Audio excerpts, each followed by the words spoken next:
Sebagai umat tebusan Kristus, kita dipanggil bukan untuk hidup bagi diri sendiri. Kristus telah menebus kita juga bukan hanya untuk menyelamatkan kita dari dosa, melainkan agar kita menjadi umatnya di dalam satu komunitas tubuh Kristus. Tapi, mengapa kita harus berkomunitas? Apakah komunitas yang dibangun dan berpusat pada Injil akan menunjang pertumbuhan kerohanian kita? Bagaimana kita dapat hidup saling berdampingan dengan anggota-anggota satu tubuh Kristus lainnya? Bukankah di dalam komunitas dan gereja, konflik dan ketegangan bisa saja terjadi dan tak terelakkan? Lalu, bagaimanakah respon Injil Kristus memfasilitasi setiap individu dalam komunitas? Sehingga, walau saling berbeda satu sama lain, tetapi tetap harmonis dalam kasih dan kebenaran. Sepanjang minggu-minggu ke depan, kita akan belajar bersama tentang relasi yang berpusat pada Injil Kristus. Hubungan yang dibangun dalam kesadaran bahwa orang percaya dipanggil untuk menjadi tubuh Kristus, bersama-sama melayani, mengasihi, menasihati, dan bertumbuh ke arah Kristus dari hari lepas hari.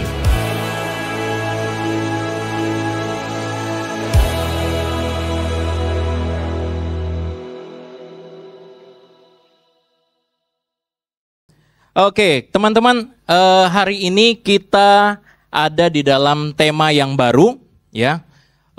Kita sudah selesai yang Lent, kita juga sudah selesai yang Christ is our victory, cuma 2 minggu aja. Lalu kita lanjut ke bulan komunitas, katakan yeay. Ya, minggu depan sudah mulai PSE-nya ya, persembahan spesial e-groupnya ya. Mohon dipersiapkan dari teman-teman e-group. Nah, hari ini kita akan bahas tentang, tahu judul hari ini apa, tentang apa? From me to we, sama-sama katakan, from me to we. Ulang, 1, 2, 3. From me to we, dari saya menjadi kita, ya, kami atau kita bersama-sama. Nah, ayat yang menjadi dasar dari kita, pembahasan kita hari ini adalah Filipi 2 ayat 1 sampai 4. Kak John akan baca ayatnya yang putih, teman-teman baca ayatnya yang kuning, ya. Setuju? Yang enggak setuju, nggak apa-apa juga sih ya, mau gimana lagi gitu ya. Oke, kita baca sama-sama. Saut-sautan tadi ya. Oke, Kak John yang putih, teman-teman yang kuning. Kita akan membacanya bersaut-sautan. Kak John duluan. Jadi karena dalam Kristus ada nasihat, ada penghiburan kasih, ada persekutuan roh, ada kasih mesra dan belas kasihan, saudara. Karena itu sempurnakanlah.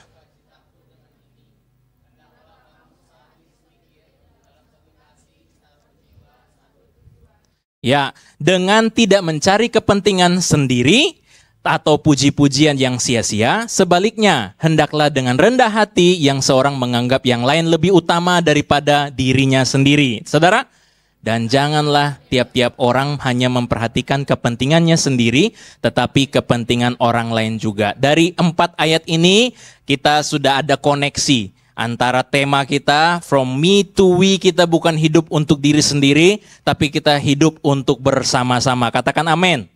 Oke, next. Ya, Kak John yang pegang kendali ya, betul. Nah, jadi tadi dari Filipi, sekarang kita pindah kisahnya.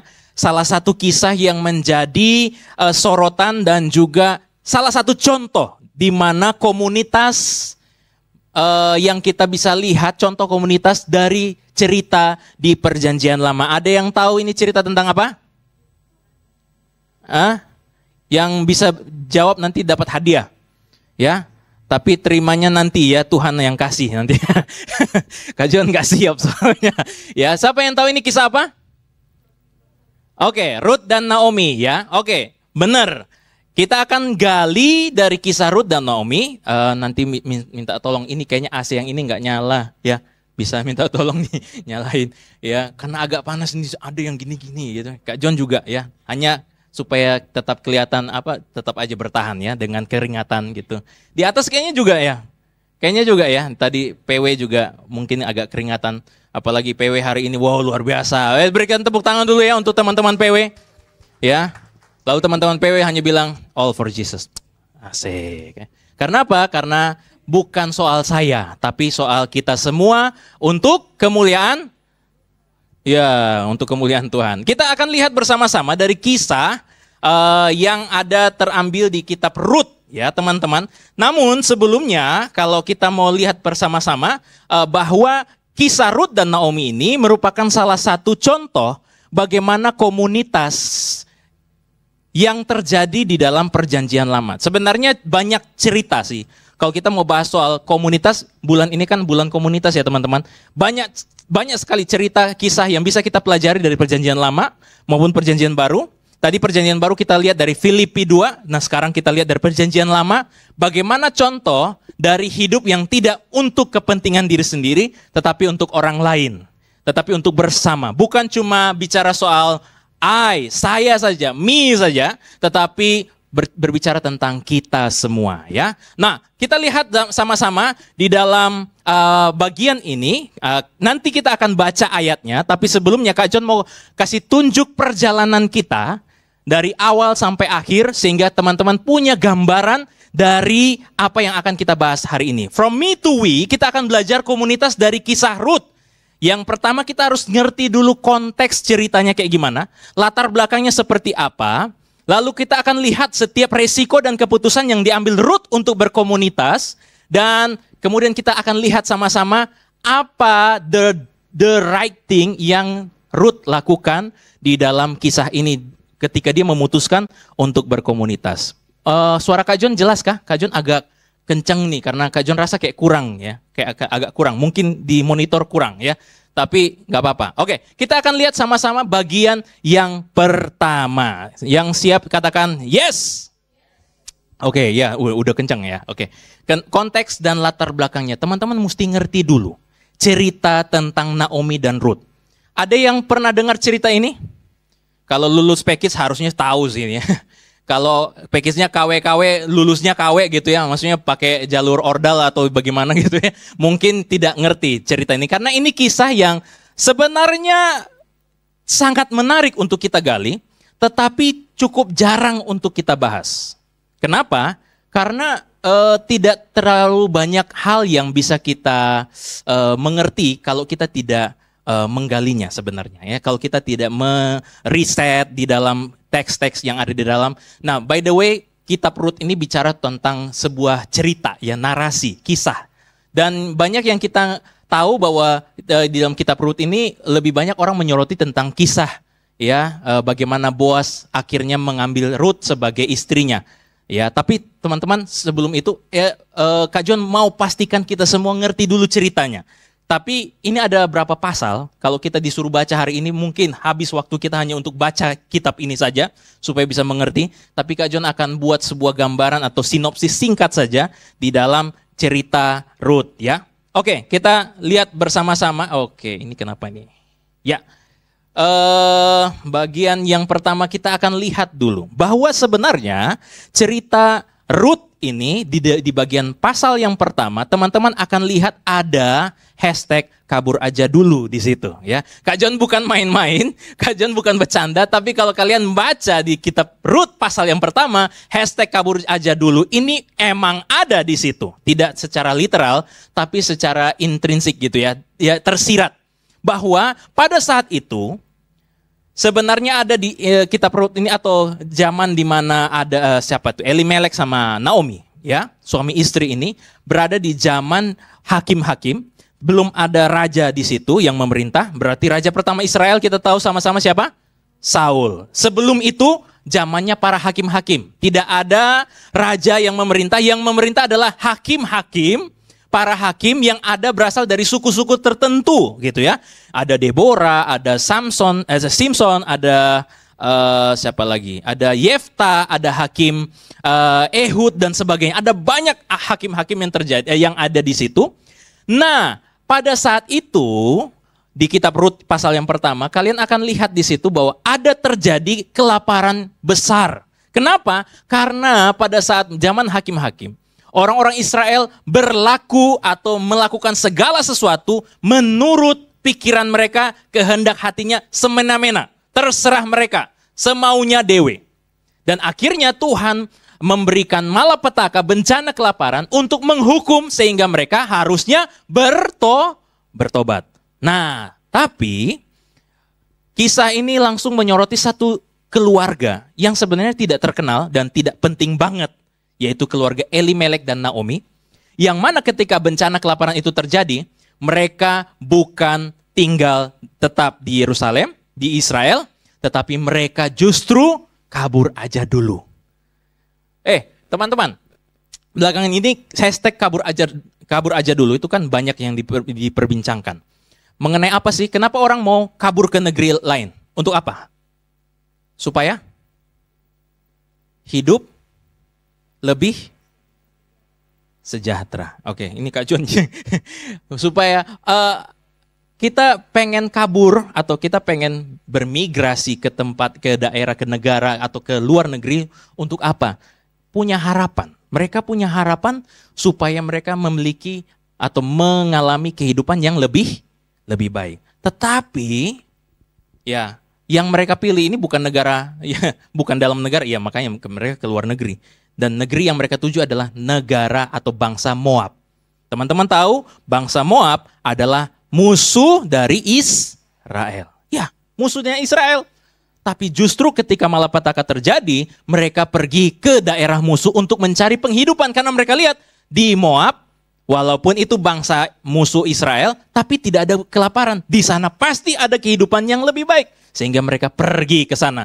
Alih-alih mereka merindukan atau mengharapkan kehidupan yang lebih baik, justru mereka mendapatkan malapetaka. Kita akan lihat sama-sama, tapi sebelumnya Kak John mau perkenalkan beberapa tokoh-tokoh yang ada di dalam kisah ini. Yang pertama, kita lihat Elimelek dan Naomi. Sama-sama katakan Elimelek dan Naomi. Ya, ini suami istri yang tadi kita sorotin. Mereka punya dua anak. Anak laki-laki, dua anak laki-laki. Yang pertama namanya Mahlon, yang kedua namanya Kilyon. Nah, teman-teman, sebenarnya kalau kita lihat dari arti nama mereka, kita akan lihat betapa sebenarnya ketika mereka merindukan pergi ke Moab supaya mendapatkan kehidupan yang lebih baik, justru penderitaan yang mereka dapatkan. Dari mana kita tahu? Kalau kita lihat nama Elimelek sebenarnya artinya adalah Eli, yaitu Tuhan, Elohim. Melek itu artinya bukan melek, gini bukan, tapi Melek itu raja. Ya, raja. Berarti nama Elimelek artinya adalah Tuhan adalah rajaku. Tuhan adalah rajaku. Bagus namanya. Naomi, arti namanya Naomi apa? Menyukakan hati. Oke, bagus. Tetapi coba lihat nama anak-anaknya. Nama anak-anaknya adalah Mahlon dan Kilyon. Ini bukan bahasa Ibrani. Ini nama yang diambil dari bahasa Moab waktu saat itu. Ini bukan bahasa Ibrani, tapi mereka mengambil nama dari bahasa bangsa seberang. Dan arti dari nama mereka adalah Mahlon, si sakit-sakitan, dan Kilyon yang dibuang jauh-jauh. Teman-teman bisa dapat gambaran apa? Rupanya kawan-kawan, mereka mengharapkan hidup yang lebih baik, tapi justru kehidupan yang lebih parah daripada sebelumnya, sehingga tercermin di dalam nama anak-anak mereka. Berarti teman-teman akan lihat ya, pergeseran dari Israel ke Moab bukan cuma perpindahan secara geografis aja, tetapi baik secara geografis maupun secara rohani, fisik maupun spiritual. Mereka berpindah dari di mana ini adalah bangsa umat pilihan Tuhan, harusnya di situ ada berkat Tuhan, mereka lari karena ada bencana, tapi di sini rupanya mereka mendapatkan bencana yang lebih parah. Sehingga kehidupan mereka lebih parah dicerminkan di dalam nama anak-anak mereka. Nah, kedua anak ini, anak laki-laki ini mengambil perempuan-perempuan Moab sebagai istri mereka. Nah, teman-teman harus tahu bahwa di dalam zaman perjanjian lama, bangsa Israel dilarang untuk menikah dengan orang di luar daripada bangsa Israel itu sendiri. Tidak boleh kawin campur. Nah, waktu itu, ya. Jadi kalau mereka sudah kawin campur, berarti pergeserannya sudah bukan cuma geografis, bukan cuma spiritual, tapi juga budaya juga terjadi pergeseran. Ya, wah ini kayaknya gak beres nih keluarga. Pantes mereka dapat malapetaka yang lebih parah. Nah, ini lebih parah lagi. Kalau kalian tahu kisahnya bahwa rupanya baik Elimelek, Mahlon, Kilyon, 3 laki-laki ini semuanya meninggal di tanah Moab. Elimelek duluan meninggal, kemudian disusul oleh anak-anak laki-lakinya. Mereka mengharapkan hidup yang lebih baik, tapi justru tragedi yang mereka dapatkan. yang mereka alami. Elimelek lebih dahulu mati, kemudian disusul oleh anak-anaknya, yaitu Mahlon dan Kilion. Kemudian Naomi jatuh miskin, karena tidak ada suami yang bekerja. Teman-teman, waktu itu perempuan tidak bisa bekerja karena semua pekerjaan dilakukan oleh laki-laki. Pekerjaan-pekerjaan yang berat. Biasanya perempuan itu akan mengurusi rumah tangga. Teman-teman, Kak John bukan lagi bahas soal feminis, isu feminis gitu ya, wanita independen, enggak itu. Ini Kak John lagi bicarakan budaya pada saat itu. Sehingga ketika istri ini menjadi janda, maka mereka kehilangan harapan. Tidak ada suami yang bisa mencari nafkah, tidak ada peluang untuk mereka bisa memperoleh kekayaan, paling mereka hanya bisa mengharapkan warisan. Tapi masalahnya mereka di Moab itu juga melarat hidupnya. Mengharapkan kehidupan yang lebih baik, tapi justru dapat kehidupan yang lebih parah. Naomi jatuh miskin dan tinggal sebatang kara. Yang menemani mereka hanyalah istri-istri dari anak-anaknya, yaitu menantu-menantunya. Siapa? Rut dan Orpa. Nah, Rut dan Orpa. Oke, kita lihat teman-teman. Setelah itu, Naomi bilang kepada menantu-menantunya, dia bilang sama menantunya, saya mau kembali ke Israel. Saya mau kembali ke tanah di mana Allahku berdiam. Allahku ada di sana. Semoga, ya mungkin saja saya bisa punya hidup yang lebih baik. Tapi sebenarnya Naomi pun tidak percaya atau tidak yakin bahwa dia akan mendapatkan hidup yang lebih baik. Ya, makanya dia bilang sama kedua menantunya, hai Orpa sama Rut, silakan pulang saja. Karena kalau kalian pulang, kalian itu kan daerah kalian. Itu kan bangsa kalian. Kalian punya keluarga di situ. Betul ya? Kalian punya status sosial di Moab. Karena itu bangsa kalian, itu warga kalian, itu rakyat kalian sendiri. Kalian punya koneksi, kalian punya nama, kalian punya status sosial di situ. Kalau kamu ikut dengan aku ke Israel, aku sendiri aja orang Israel, tidak punya harapan untuk hidup di sana. Tapi lebih baik kalian tinggal di Moab, supaya kalian masih punya peluang. Mungkin kalian bisa dapat suami yang baru, dan kalian bisa mendapatkan penghidupan yang lebih baik. Jangan ikut dengan saya. Orpa, dia pikir-pikir, wah mendingan gue balik aja deh. Balik ke Moab. Tetapi Rut tidak. Ya seakan-akan Kak John bikin percakapannya kayak gini nih. Ya, lebih baik kamu balik ke Moab saja. Orang Moab sepertimu tidak ada harapan jika tinggal di Israel. Tapi Rut bilang apa? Tidak, aku akan tetap ikut kamu ke Israel. Ya, Naomi tidak punya harapan teman-teman. Naomi tidak punya harapan. Kenapa? Dia sudah tua. Dia sudah tua dan tidak bisa menikah lagi. Sementara harapannya adalah kalau dia bisa menikah lagi, ada suami yang menaungi dia, ada suami yang mencari nafkah untuk dia, dan bisa menghasilkan keturunan, oke, bagus. Itu akan menjadi jalan keluar, tapi masalahnya Naomi ini sudah tua. Tidak bisa menikah lagi, dan tidak bisa punya anak lagi. Makanya secara ekonomi, secara family, bahkan secara rohani pun, mereka tidak punya harapan. Naomi tidak punya harapan. Makanya makanya usulan daripada Naomi kepada Rut disuruh supaya balik aja ke Moab. Ya, saya yang balik sendirian ke Israel. Tapi Rut rupanya tidak mengindahkannya. Dia justru bersepakat ya, mau untuk tetap bersama-sama dengan Naomi. Disinilah yang akan kita gali tentang komunitas tadi. Keinginan, keputusan untuk bisa mau tetap bersama-sama dengan Naomi supaya bisa berkomunitas. Walaupun sebenarnya Rut bukan bangsa Israel. Ingat ya, Moab masuk ke Israel. Ingat, Moab dan Israel itu bermusuhan. Nah, makanya kita masuk ke poin yang kedua. Kita akan lihat resiko yang harus dihadapi Rut apabila dia harus ikut. Kalau dia mau ikut, tetap ikut ke Israel. Dan lalu kita lihat setelah dia timbang-timbang resikonya, apa keputusan Rut. Kita lihat sama-sama ya. Bahwa rupanya resiko kalau Rut masuk ke tanah Israel adalah dia tidak punya koneksi tentunya. Dia tidak punya keluarga di situ. Orang tuanya kan di Moab. Status sosialnya kan ada di Moab. Tapi masuk di Israel, ya orang akan lihat ini musuh, ini Moab, ini orang Moab ini. Makanya dia tidak akan punya harapan kalau Rut pergi ke Israel. Dia tidak punya penghasilan, dia tidak punya harapan untuk memperbaiki kehidupan. Apalagi untuk menemukan laki-laki yang mau menikahi janda, tapi berasal dari Moab. Itu masalah, teman-teman. Kalian bisa tangkap masalah di sini? Kalian bisa tangkap ya, ini sesuatu yang sebenarnya pergumulan, resiko kalau dia tetap memutuskan untuk dia masuk di dalam komunitas bersama-sama dengan Naomi.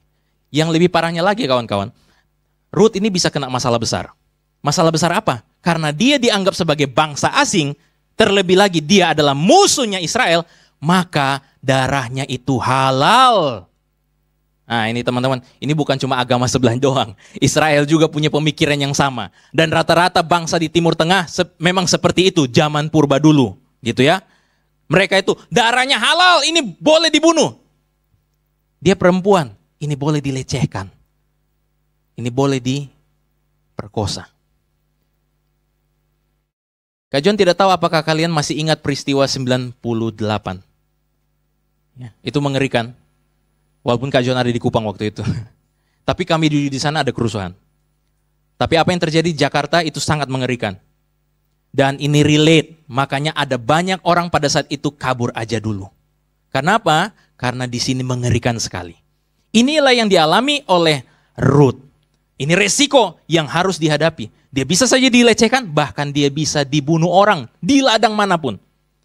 Itu sebabnya kenapa waktu dia ketemu dengan Boas, Boas justru langsung melindungi dia. Kamu jangan pergi ke ladang lain ya, kamu kerja di ladang saya aja. Ambil saja hasil-hasil panen yang jatuh ke tanah, itu boleh diambil supaya kamu bisa makan. Di situ Ruth melihat bahwa Boas, oh kok dia peduli sama saya ya. Nah, nanti ujung-ujungnya mereka nikah gitu ya. Ada kisah romantisnya, tapi Kak John bukan mau soroti romantisnya. Nanti bulan Februari tahun depan kalau kita bahas. Tapi waktu ini kita akan bahas tentang komunitasnya. Tidak ada harapan bagi Ruth, tetapi keputusannya bagaimana? Dia mengambil keputusan. Ruth 1 ayat 16 sampai 17. Wow, baru kita baca ayat rupanya ya. Oke, kita baca sama-sama. 2, 3. Tetapi kata Ruth, janganlah desak aku meninggalkan engkau dan pulang dengan tidak mengikuti engkau. Sebab kemana engkau pergi, ke situ jugalah aku pergi. Dan di mana engkau bermalam, di situ jugalah aku bermalam. Bangsamulah bangsaku dan Allahmulah Allahku. Di mana engkau mati, aku pun mati di sana. Dan di sanalah aku dikuburkan. Beginilah kiranya Tuhan menghukum aku, bahkan lebih lagi daripada itu, jikalau suatu apapun memisahkan aku dari engkau selain daripada maut. Teman-teman, lihat keputusan Ruth untuk mengikuti Naomi. Ucapannya Ruth ini luar biasa loh. Dia siap ambil resiko untuk bisa bersama-sama dengan Naomi. Walaupun dia tahu resikonya berat, tapi dia tetap ambil keputusan. Kenapa? Ada apa? Teman-teman, kalau kita perhatikan kalimat-kalimat di ayat-ayat ini, kita akan lihat kayaknya kalimat ini agak mirip dengan ucapan janji di dalam pernikahan ya. Kita akan sama-sama sampai maut memisahkan. Bukan cuma itu teman-teman, menurut Pastor Rahmadi ya, mengatakan bahwa ini bukan cuma bicara soal janji pernikahan, tapi juga janji baptisan. Wih, ya waktu siapa yang sudah pernah dibaptis? Ya, oke. Teman-teman waktu dibaptis, kalian itu dibaptis sendiri-sendiri secara privat atau secara bersama-sama? Sama-sama ya.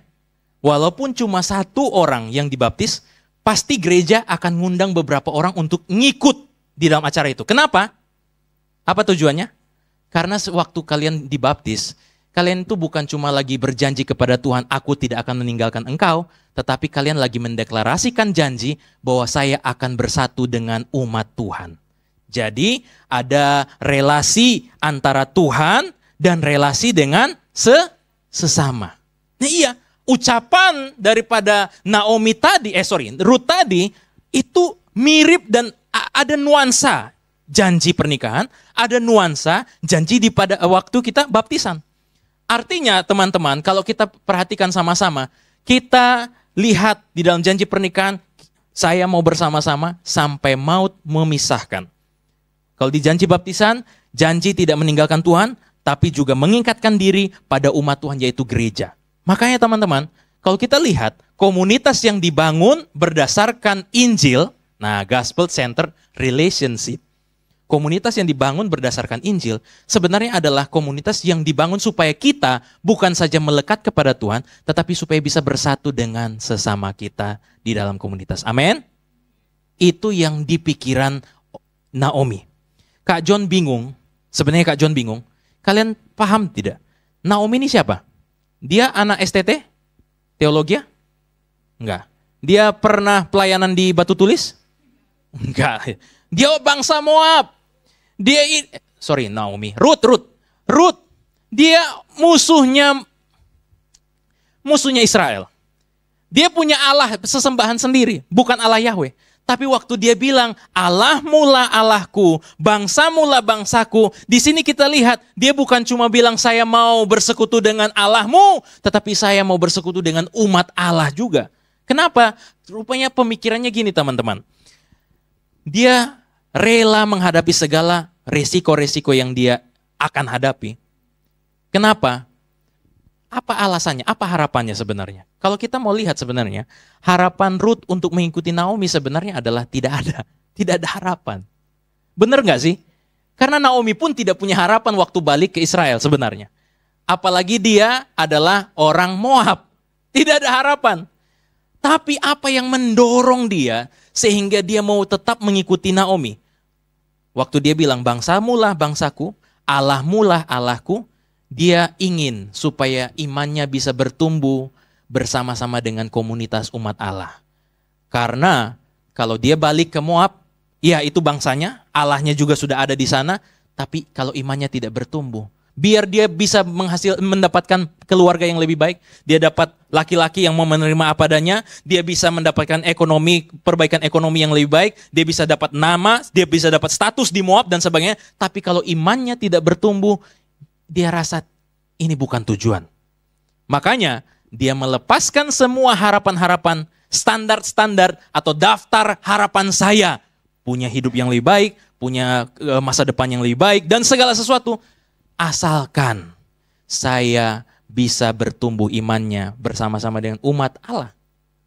Lalu itu yang relasi vertikalnya. Lalu relasi horizontalnya, kemana engkau pergi, disitulah aku. Kasih kepada sesamanya manusia. Ini yang dilakukan oleh Ruth. Dia mengasihi sesamanya manusia. Yaitu siapa? Yaitu mertuanya sendiri, Naomi. Ini relasi horizontal. Jadi bukan cuma vertikal aja teman-teman. Kalian boleh hebat melayani kepada Tuhan. Tapi kalau tidak hebat juga mengasihi sesamamu, belum seimbang. Ada yang timpang. Dan itu tidak baik. Nah, kita lanjutkan lagi teman-teman. Ruth tidak expect apapun. Dia tidak punya harapan apa-apa ketika memilih bersama dengan Naomi. Tetapi yang dia tahu adalah dia sedang melakukan the right thing. Dia sedang melakukan hal yang benar. Balik ke Moab untuk kenyamanannya. Mungkin benar menurut manusia. Mungkin benar menurut kemanusiaannya. Tetapi menurut dia itu tidak benar secara rohani. Atau ini tidak benar secara etika. Atau ini tidak benar secara... saya kayaknya tidak punya harapan. Saya balik ke Moab, tapi saya tidak dapatkan iman juga. Buat apa? Wih, orang Moab bisa punya iman kayak gini nih. Agak menarik kawan-kawan. Kita jadi teringat dengan ada di zaman Yesus Kristus, perwira yang hambanya sakit. Sampai Yesus puji, karena perwira ini punya iman yang tidak pernah dia temui di Israel manapun. Imannya yang percaya teguh kepada Allah. Padahal dia orang Romawi. Ruth juga sama. Dia teguh percaya kepada Allah walaupun dia orang Moab. Tapi yang dia tahu, apa yang dia sedang lakukan. Meskipun banyak risiko dan rintangannya, tantangannya, masalah yang akan dihadapi, bahkan mungkin masalah yang besar yang bisa dia hadapi. Tapi dia tahu apa yang saya lakukan, this is the right thing. Ini adalah hal yang benar. Kalau hal yang benar, teman-teman sadar sedang melakukan yang benar, apa itu? Mungkin kalian lagi ada di pelayanan, mungkin kalian lagi ada di sekolah atau pekerjaan, dan kalian melakukan hal yang benar. Tetap minta pertolongan Tuhan supaya kalian tetap in the right path, ya, di jalan yang benar. Amin. Kita lanjutkan lagi teman-teman. Bagian yang terakhir. Wah, cepat ya. Bagian yang terakhir. Kita akan lihat apa yang Ruth lakukan yang benar itu. Doing the right thing itu apa sih? Kita lihat ya. Nah, Ruth memang expect nothing, tidak mengharapkan apa-apa karena memang tidak ada harapan. Dia tahu resikonya sebagai orang Moab, musuh Israel, dan betapa terancam nyawanya. Dia sadar, dia tidak bisa berharap apa-apa di Israel. Dia tidak bisa berharap supaya hidupnya lebih baik. Dia tidak bisa berharap supaya dia bisa membangun keluarga yang baru. Tidak ada harapan sebagai orang Moab. Nggak bisa. Kalau kita warga negara, misalnya Indonesia, mau jadi warga negara Australia, gampang. Paling cuma, ya nggak gampang juga sih, agak susah ya. Ya dengar-dengar agak susah soalnya ya. Mana yang paling mudah ya? Mungkin negara lain lah, taruhlah ada negara yang mudah sekali ya. Iya taruhlah kayak gitu ya. Selama 6 bulan berada di situ, bayar pajak dan sebagainya, udah beres. Tapi kalau Moab ke Israel, lu mau bayar pajak seberapa banyak pun, tetap lu dicap sebagai musuh. Dan darah lu halal. Wih, ngeri sekali. Aku nggak mau ke sana. Wah, kalau Kak John kayaknya pilih jadi Orpa sih. Tapi kenapa kok Naomi? Kenapa kok Naomi? Nah, dia tidak bisa expect untuk dia punya ekonomi yang lebih baik atau kehidupannya lebih baik lagi. Tidak. Dia menyerahkan semua daftar harapan, ekspektasi-ekspektasinya, dan serta seluruh hidupnya hanya kepada Tuhan. Dan memberi diri untuk mengikuti agenda Tuhan. Teman-teman, bicara soal agenda Tuhan. Kalian tahu nggak sih kalau Ruth akhirnya menikah dengan Boas? Ruth dan Boas itu melahirkan keturunan siapa? Ada yang tahu? Anaknya Ruth dan Boas namanya Obed. Dan Obed adalah kakek dari Daud. Mind blowing. Daud loh kawan-kawan. Raja Daud muncul justru dari keturunan perempuan Moab. Dan kalian, ini lagi, lebih mind blowing lagi nih. Dan dari keturunan Daud akan lahir Mesias. Wow. Itu agenda Tuhan. Ada banyak agenda yang kalian sedang rencanakan. Tapi Tuhan punya agenda sendiri. Kalian jangan bilang atau jangan pikir, Tuhan aku mau mengikut engkau, supaya Tuhan akan memvalidasi semua agendaku. Loh, kalian ketawa sama ketawanya Kak John ya? Kita saling menertawakan ketawa-ketawaan ya. Tapi teman-teman, ini mirip kayak gini. Kalian pernah dengar nggak yang waktu Yosua mau menuju ke Kanaan, mau melawan, menghancurkan Yeriko.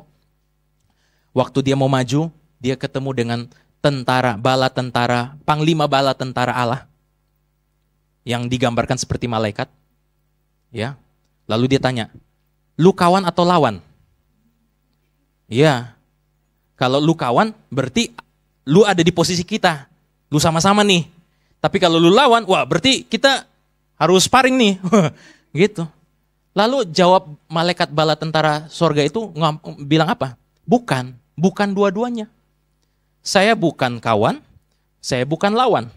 Saya bukan berdiri untuk mendukung agendamu, saya bukan menantang agendamu. Tetapi saya panglima bala tentara Tuhan. Lu yang harus ikut agenda gua. Paham? Seringkali kita bikin daftar harapan, rencana dan sebagainya, dan kita berharap, Tuhan, gua kan udah ikut Energize nih. Gua kan udah ikut e-group nih. Minggu depan kan mulai PSE nih. Ya, persembahan spesial. Gua ikut semua itu Tuhan. Tuhan tolong dong mulusin rencana-rencanaku. No. Bukan begitu cara kerja Tuhan. Tuhan bilang, lu yang harus ikut agenda gua. Dan agenda Tuhan bagi Ruth bisa juga terjadi bagi kita semua. Amin. Tapi masalahnya kita harus memberi diri kita untuk taat kepada agendanya Tuhan. Kita lanjutkan. Ruth tahu the right thing jika dia ingin Naomi hidup. Jika dia ingin supaya Naomi mendapatkan kehidupan yang lebih baik, maka dia harus membuang kehidupannya di Moab. Dia harus meninggalkannya dan ikut Naomi. Dia tahu, dia sadar kalau dia ingin Naomi kembali dan mendapatkan namanya, Ruth harus kehilangan namanya di Moab. Dia harus tinggalkan namanya di Moab. Dan dia sadar kalau dia ingin Naomi mertuanya dipulihkan keluarganya, maka dia sendiri harus kehilangan keluarganya. Supaya Naomi bisa mendapatkan keluarganya. Sounds familiar kawan-kawan? Terdengar familiar nggak? Naomi miskin. Ruth bisa saja di Moab, dia kembali dan dia bisa menjadi kaya. Tapi dia tinggalkan kekayaannya, dia tinggalkan segala ekspektasinya, dia tinggalkan segala harapan-harapan terbaiknya. Dia rela menjadi miskin supaya lewat kemiskinannya Naomi bisa menjadi kaya. Dia rela, Ruth rela menjadi orang asing, menjadi pendatang di Israel supaya Naomi bisa diterima oleh bangsanya. Sounds familiar nggak? Sounds familiar nggak? Ini sebenarnya sebuah kilasan, cuplikan singkat tentang apa yang nanti dikerjakan oleh Yesus Kristus. Dia rela meninggalkan segala sesuatu supaya kita yang nggak punya apa-apa memperoleh segalanya di dalam Kristus. Katakan amin. Ya. Jadi teman-teman, kalau kalian lihat dari Ruth, kemudian ujungnya ada koneksi Injil yang terlihat di dalam apa yang diteladani oleh Yesus Kristus, maka kita lihat from me to we. It's not about me. It's about us. Ini tentang kita sama-sama. Doing the right thing. Ini yang terakhir. Doing the right thing. Yaitu mengikut Tuhan. Amin. Coba sama-sama katakan mengikut Tuhan. Mengikut Tuhan, ya. Kalian tahu bahwa ini bukan pesan sponsor. Tapi kalian coba pikirkan. Bagaimana kalau seandainya kalau kita ikut e-group, kalau kita ikut pelayanan, kalau kita ikut di dalam kepengurusan Energize, itu sebenarnya adalah agenda Tuhan untuk kalian bisa semakin serupa dengan Kristus. Coba pikirkan. Maka dengan menolak atau, ini Kak John bukan lagi propaganda ya, propaganda atau kata-kata toksik gitu ya supaya kalian harus ngikutin. Tapi coba pikirin, adakah selain ini untuk kalian bisa semakin serupa dengan Kristus, mengikut Tuhan, doing the right thing? Adakah selain ini? Karena kalian sudah tahu bahwa ikut ibadah setiap minggu dengar khotbah cuma 40 menit, ya, itu tidak bisa menjadi amunisi kalian selama berhari-hari. Kita juga ada WPDA dan sebagainya, kita ada renungan dan sebagainya, tapi tidak semua kita, Kak John tahu, tidak semua kita baca Alkitab dan renungan, tidak semua kita saat teduh. Tapi bagaimana, what if? Bagaimana jika dengan kita melibatkan diri di dalamnya, ikut di dalam semua disiplin rohani, sebenarnya ini adalah cara Tuhan untuk membimbing kita mengikuti agenda Tuhan dan membuat kita semakin serupa dengan Kristus. Pikirkan baik-baik. Pikirkan baik-baik. Ini kebetulan karena ini adalah bulan komunitas, ya, sehingga ini terbuka kesempatan bagi kalian semua, ya, siapapun untuk mau mengikut Tuhan di dalam seluruh pelayanannya, ya. Selama 1 bulan ke depan kita ada 9 minggu totalnya. 9 minggu loh kawan-kawan. 2 bulan 9 minggu kita akan bahas tentang komunitas. Minggu depan kita bicara soal kenapa harus berkomunitas. Minggu ketiga kita akan bicara soal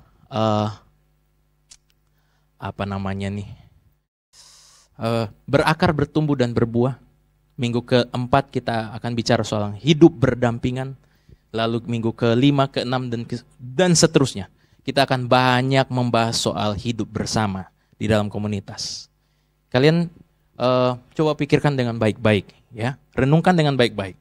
Bagaimana jika mengikut Tuhan, melibatkan diri dalam e-group, melayani bersama, ikut CF lah tentunya ya.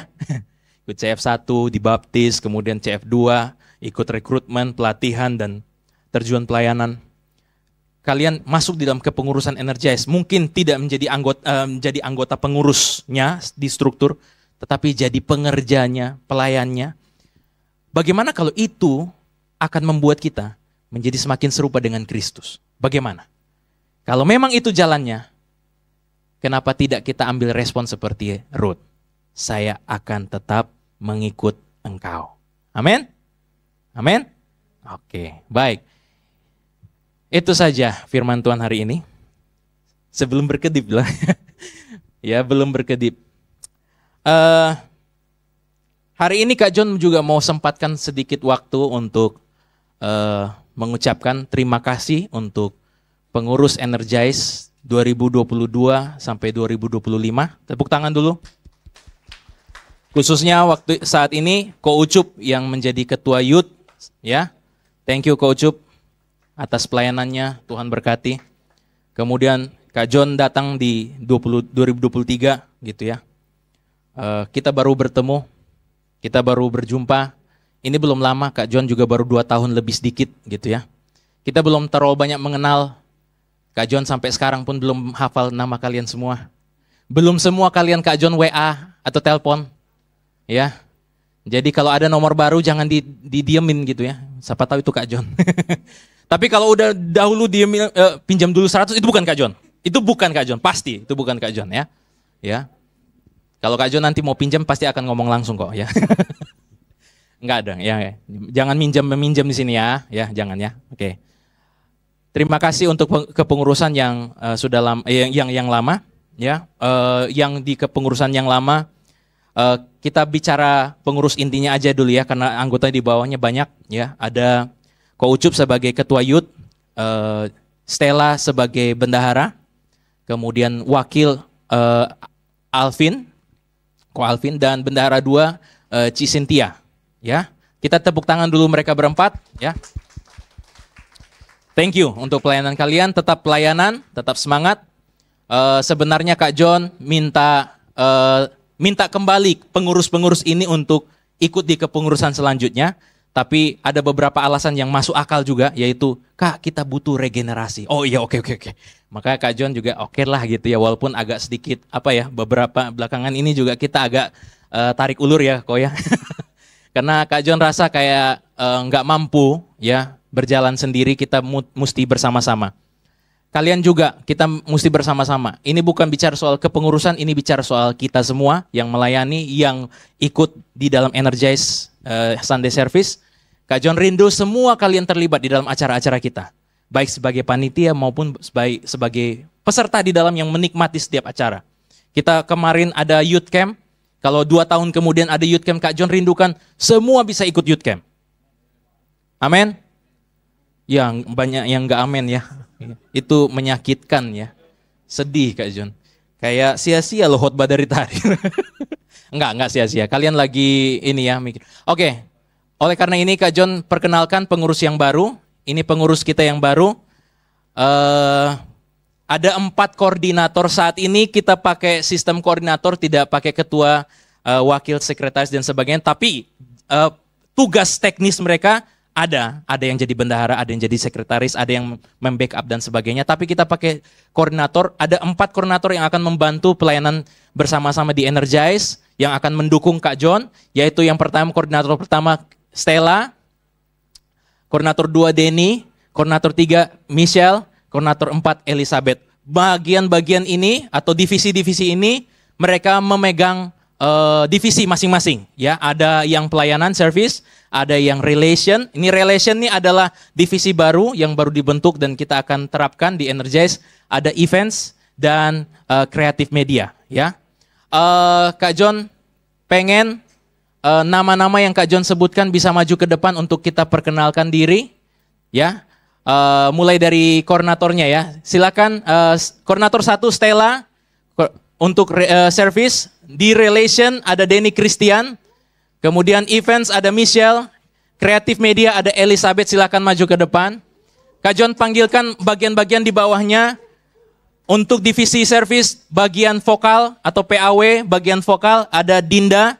Musik ada Hendrik, bisa maju ke depan. Asher ada Roberto bersama wakilnya Daniel Cahya, bisa maju ke depan. Kemudian multimedia ada Ko Alvin lagi pelayanan di sebelah. Dan SSA ada Rifandi, silakan maju ke depan. Di tengah aja bro. Untuk relasi ada Sharon dan Mikael, ya. Yang ini baru juga. Kalau ini orang lama semua, tapi yang di bawah-bawahnya orang baru. Sharon dan Mikael, silakan maju ke depan. Itu hospitality ya, itu humas atau e-group booth. Kita akan ada e-group booth di belakang yang akan menjembatani antara Energize ke e-group, ya. New members ke e-group, ada hospitality. Kemudian kita ada e-club, klub-klub sport, games, music, ya. Game board juga boleh, silakan. Itu ada Nicholas. Nicholas bisa maju ke depan. Kemudian ada external atau outreach, itu ada Sasa. Silakan maju ke depan untuk Sasa. Untuk events, ya, koordinator yang dikoordinir oleh Michelle, itu ada di bagian kegiatan ibadah ada Unike, bisa maju ke depan, dan di bagian fellowship ada Stephen dan Jessica, bisa maju ke depan. Dan yang terakhir, kreatif media yang dikoordinir oleh Elizabeth, ada publikasi Sheila. Silakan maju ke depan Sheila. Media, desain video itu Kaylin, dan dekorasi Waini. Silakan maju ke depan. Oke. Baik. Kalian kok ke sana nyempil? Sini. Sini. Ayo geser-geser lagi. Nah, oke. Nggak kelihatan. Oke, baik. Jadi teman-teman, inilah pengurus Energize periode 2025-2028. Kita mungkin beri semangat. Ayo kita beri tepuk tangan bagi Tuhan dan bagi mereka, ya. Selamat melayani teman-teman, dan kita mau berdoa ya untuk mereka ya sebelum kita masuk ke perjamuan. Oke? Setuju? Oke, mari kita bangkit berdiri sama-sama. Oke, kita sama-sama berdoa ya. Sebelum berdoa, Kak John ucapkan terima kasih untuk teman-teman yang sudah Kak John hubungi dan rela untuk ikut serta dalam kepengurusan ini. Terima kasih karena kalian sudah memilih untuk masuk di dalam kepengurusan. Mungkin akan sama seperti Ruth, kawan-kawan. Akan ada tantangan, akan ada hal-hal yang ya kita akan hadapi sama-sama lah. Mungkin ada suka, duka, ada pelayanan bareng, mungkin konflik juga bisa tidak terelakkan di dalamnya. Tapi teman-teman, kalian tahu bahwa waktu kalian memilih untuk masuk di dalam, dan juga teman-teman nanti yang akan mendukung sebagai pengerja pelayan di bagian masing-masing itu, kalian tahu bahwa kalian sedang doing the right thing. Kalian sedang melakukan hal yang benar. Walaupun mungkin berat. Walaupun ini tidak gampang. Apalagi nanti kalau Kak John sudah minta deadline gitu. Program kalian apa? Kita evaluasi bersama. Mungkin akan ada kritik dan saran gitu. Mungkin akan ada terasa pedas, nggak enak gitu. Tapi komunitas gitu, emang gitu. Komunitas emang gitu. Tapi apa yang kalian lakukan? Kalian sedang melakukan hal yang benar. Kalian sedang melakukan doing the right thing. Jadi serahkanlah segala harapan-harapan kalian. Mungkin kalian berharap waktu aku masuk ke Energize, aku akan mendapatkan nama atau apa gitu. Aku akan mendapatkan segan, ya karisma dan sebagainya. Mungkin tidak sesuai ekspektasi, tapi justru kalian mungkin akan lebih lelah. Bagi pengurus yang lalu pasti ngerti sih gitu ya. Apalagi kalau kalian nanti sebentar kita akan rencana supaya kalian akan masuk pertemuan Dulos ya. Itu juga nambah jadwal kalian lagi. Kalian akan merelakan waktu kalian, tenaga kalian, pikiran kalian. Mungkin kalian akan menjadi seperti, kalau di gereja lain ada namanya team nights, yang akan merancangkan setiap kegiatan-kegiatan yang akan diadakan di Energize. Baik itu event mingguan maupun event-event khusus, tematik dan sebagainya. Kalian yang akan berjerih lelah, berjerih payah, tapi yang kalian lakukan tidak sia-sia. Kalian bukan melakukan untuk kita, kalian melakukan semuanya itu untuk Tuhan. Dan kita semua yang membantu mendukung, kita bukan penonton, tapi kita semua adalah rekan kerja sesama dari keluarga Allah. Amin. Ayo kita arahkan tangan kita kepada teman-teman kita. Teman-teman yang di depan boleh angkat tangan aja ya, dan kita akan berdoa. Kak John akan pimpin dalam doa. Bapa dalam surga, kami bersyukur bersama-sama untuk periode yang baru. Di periode yang lama kami bersyukur karena ada pengurus-pengurus yang sudah berjerih lelah dan melakukan hal-hal yang baik dan benar, hal-hal yang spektakuler di masa-masa sebelumnya. Kami bersyukur karena mereka sudah meninggalkan legasi yang baik bagi kami. Dan kini tiba saatnya kami menyerahkan kepada kepengurusan yang baru. Dengan anggota-anggota ada beberapa yang baru. Mungkin ini tidak mudah bagi mereka. Mungkin akan ada banyak tuntutan, akan ada banyak pekerjaan, akan ada banyak hal-hal yang harus dikerjakan. Ini tidak akan mudah untuk dijalani, tetapi apa yang kami lakukan adalah hal yang benar. Kami sedang mempersiapkan generasi Tuhan. Energize ada di tempat ini bukan hanya sebagai satu segmen ibadah supaya anak-anak mudanya bisa berkumpul, tidak. Tapi kami sedang mempersiapkan generasi. Kami sedang mempersiapkan masa depan. Kami sedang mempersiapkan kehidupan yang lebih baik di dalam Kristus. Oleh karena itu Tuhan memberkati setiap anak-anak mudamu yang sudah mau rela masuk dalam kepengurusan. Tidak mudah Tuhan. Mereka rela untuk menyerahkan hidup mereka, waktu mereka, tenaga mereka, jerih payah mereka, setiap perhatian mereka untuk bisa memikirkan setiap program-program, bahkan setiap e-group yang mereka pimpin atau setiap komunitas-komunitas yang mereka sudah sedang pimpin saat ini. Tuhan tolong mereka. Setiap jerih lelah mereka tidak akan pernah sia-sia ya Bapak. Biarlah Tuhan mereka memberi diri mereka untuk dibimbing dan diarahkan oleh agenda Tuhan. Bukan agenda pribadi, apalagi agenda Energize, tidak. Tapi Energize pun digerakkan oleh Tuhan. Biarlah Tuhan yang menggerakkan kami semua. Tuhan memberkati pekerjaan mereka. Tuhan memberkati sekolah mereka. Tuhan memberkati usaha mereka. Tuhan memberkati kuliah mereka. Tuhan memberkati apapun yang dikerjakan oleh tangan mereka. Supaya segala sesuatu yang mereka kerjakan, semuanya untuk kemuliaan Tuhan. Tuhan memberkati mereka, menolong mereka. Supaya mereka yang mungkin saat ini sedang bergumul dengan masa lalu mereka, atau bergumul dengan kelemahan-kelemahan mereka yang terdalam. Tuhan tolong, kuatkan mereka.